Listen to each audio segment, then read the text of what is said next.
Hello friends, myself Bhavik A. Patel, lecturer in Mechanical Engineering Department, VPMP Polytechnic, Gandhinagar. Okay friends, today we have to study about the Environment Conservation and Hazardous Management subject, in which we are study about wind power today. So our topic name is Introduction to Wind Power. Now, the objectives of today's lecture are definition of wind, the potential of wind power in India, next wind mapping and data collection, next use of wind map. તો વિદ્યાર્થી મિત્રો, આજે આપણે ECHM વિષયમાં wind power એટલે કે પવન ઉર્જા વિશે અભ્યાસ કરીશું, કે જેમાં મુખ્યત્વે આજે આપણા લેક્ચરના હેતુ છે વિન્ડની વ્યાખ્યા એટલે કે પવનની વ્યાખ્યા, potential of wind power in India એટલે કે ભારત દેશની અંદર પવન ઉર્જા માટે કેટલી તકો છે, અને wind mapping and data collection એટલે કે પવન ઉર્જા પર કામ કરતાં પહેલાં એનું મેપિંગ કરવું અને એનું ડેટા કલેક્શન કરવા જરૂરી છે. એના માટે આપણે કઈ મેથડ્સનો યુઝ કરીએ છીએ એના વિશે પણ ચર્ચા કરીશું. એનાથી થોડું આગળ જોઈએ તો વિન્ડ મેપનો ઉપયોગ શું થાય છે અને વિન્ડ મેપ ઉપરથી આપણને કેવા ડેટા મળતા હોય છે. ઓકે, તો first of all we are discuss about the definition of wind એટલે કે પવનની વ્યાખ્યા શું છે. The air in the motion is called wind એટલે કે જ્યારે હવા છે એ ચલન સ્વરૂપમાં હોય તો આપણે એને પવન કહીએ છીએ. When air is blowed the kinetic energy of air is converted into the useful form of energy એટલે કે જ્યારે પવન ફૂંકાય છે ત્યારે પવનની ગતિ ઉર્જા છે એ બીજી ઉર્જામાં રૂપાંતર કરી અને આપણે એનો ઉપયોગ કરતા હોઈએ છીએ. Winds are primary producer due to the solar radiation falling on earth એટલે કે પવન જે છે એ પવનની ઉદ્ભવવાની જે પરિસ્થિતિ છે એ પૃથ્વી ઉપર સૂર્યના કિરણો પડવાના કારણે સર્જાય છે. એ કઈ રીતે થાય છે એ હવે આપણે જોઈશું. તો હાઉ ધ વિન્ડ બ્લોઝ, તો તમે અહીંયા આકૃતિમાં જોઈ શકો છો કે જ્યારે સન રેસ એટલે કે સૂર્યના કિરણો જ્યારે પૃથ્વી પર પડે છે ત્યારે પૃથ્વી પર રહેલી હવા છે એ હવા ગરમ થાય છે, અને ગરમ હવા છે એની ડેન્સિટી ઠંડી હવાની સાપેક્ષમાં ઓછી હોવાના કારણે ગરમ હવા છે એ ઉપરની બાજુએ જવાનો પ્રયત્ન કરશે. એટલે કે પૃથ્વી પર જે જગ્યાએ પરની હવા ગરમ થઈ છે એ ઉપરની બાજુએ જાય છે, ત્યારે પૃથ્વી પર ઠંડા પ્રદેશમાં રહેલી હવા કે જેની ડેન્સિટી વધારે છે એ ગરમ પ્રદેશમાં રહેલી હવા બાજુ જવાનો પ્રયત્ન કરશે, જેના કારણે પવન ફૂંકાય છે. તો આ જે આકૃતિમાં આપણે જોઈ રહ્યા છીએ એમાં આપણને તદ્દન સારી રીતે ખ્યાલ આવી શકે છે કે પવનની રચના કઈ રીતે થાય છે. ઓકે ફ્રેન્ડ્સ, તો હવે આપણે જોઈશું the potential of wind power generation in India એટલે કે ભારત દેશની અંદર પવન ઉર્જા માટે આપણી જોડે કેવા પોટેન્શિયલ્સ અવેલેબલ છે.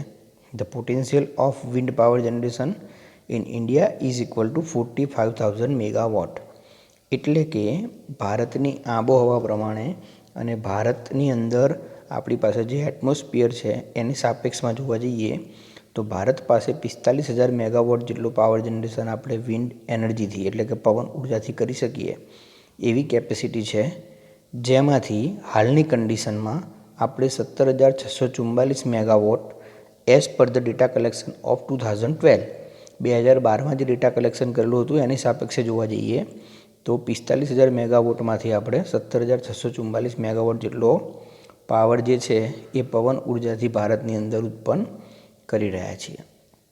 નાઉ the India is the country which is the fifth largest installed wind power in the world, although India is relatively new enter to wind power industry compared with Denmark or the US એટલે કે ભારત છે એ દુનિયાની અંદર 5મા સ્થાને છે કે જે wind પાવરનું જનરેશન કરી રહ્યું છે with compares to Denmark and US. Okay, હવે થોડી એનાથી આગળ વાત કરીએ તો this is the sum data collection of wind generation capacity of different states in India. એટલે કે ભારત દેશની અંદર વિવિધ રાજ્યમાં જે વિન્ડ પાવર જનરેશનની કેપેસિટી જે છે એ મેગાવોટની અંદર અહીંયા આપેલી છે. તો આપણે ડિસ્પ્લે પર જોઈ શકીએ છીએ. Tamil Nadu is having a 6970 megawatt capacity. Gujarat is having a 2884 megawatt capacity. Maharashtra having a 2310 megawatt capacity. Karnataka having a 1730 megawatt capacity. And Rajasthan having a 2072 megawatt capacity.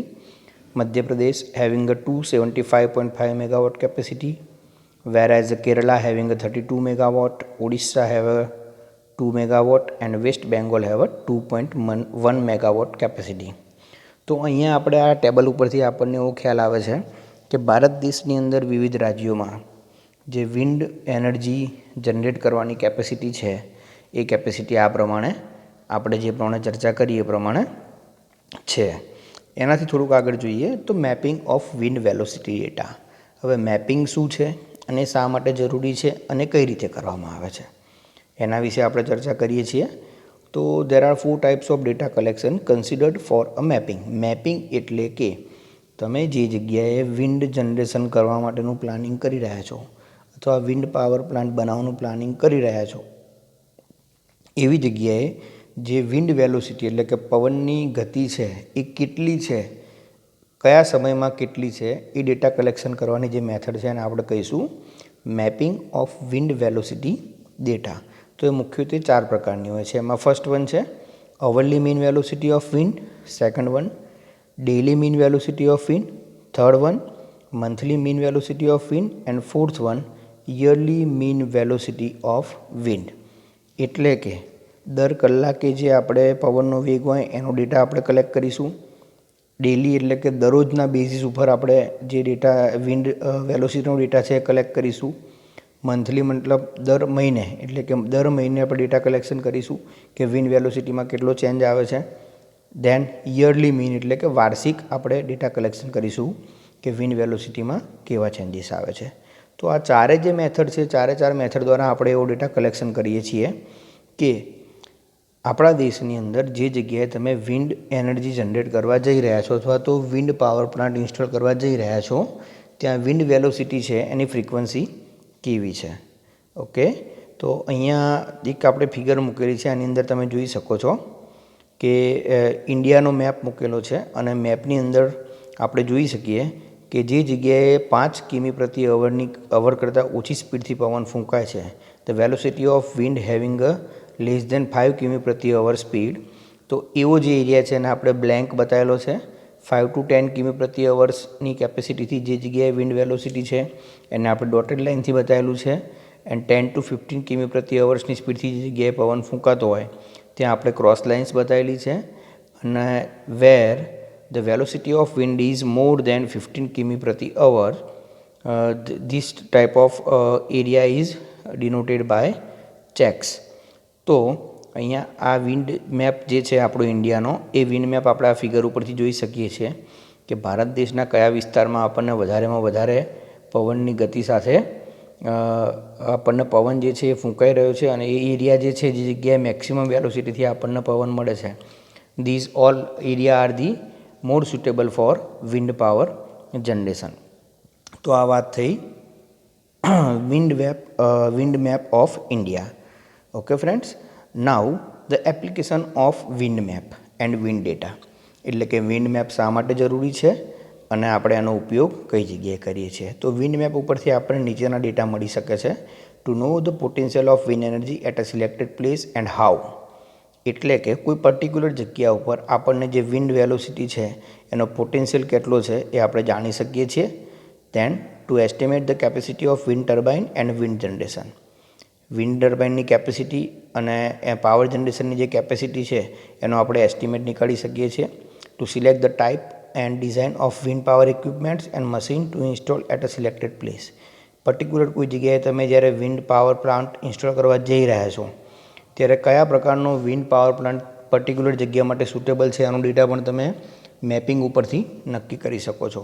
Two inform the climatologically status at a selected place, એટલે કે કોઈ particular જગ્યા ઉપર જે climate changing આવે છે એનો data પણ આપણને મેપિંગ ઉપરથી ખ્યાલ આવી શકે છે. જે વસ્તુ જે છે ક્લાઇમેટોલોજીકલ ચેન્જ એ વિન્ડ પાવર જનરેશનનું ઇન્સ્ટોલેશન કરવા માટે બહુ ઇમ્પોર્ટન્ટ ફેક્ટર છે. And two identify the place where there is a good potential to generate a wind energy. અને વિન્ડ મેપના ડેટા ઉપરથી જ આપણે નક્કી કરી શકીએ છીએ કે કઈ જગ્યા ઉપર આપણે વિન્ડ પાવર જનરેશન ઇન્સ્ટોલ કરીશું તો એ વધારે સુટેબલ રહેશે અથવા તો વધારે એફિશિયન્સીથી આપણને કામ કરશે. તો આ થઈ different use of wind map and wind data, એટલે કે વિન્ડ મેપ અને વિન્ડ ડેટાના વિવિધ પ્રકારના ઉપયોગો કઈ રીતે આપણે કરી શકીએ છીએ એના વિશેની વાત થઈ. ઓકે ફ્રેન્ડ્સ, તો અહીંયા આપણે કેટલીક રેફરન્સ જે લિંક છે એના ઉપરથી ઇમેજીસ અને અમુક ડેટા કલેક્શન લીધેલું છે એના માટેની લિંક મૂકેલી છે.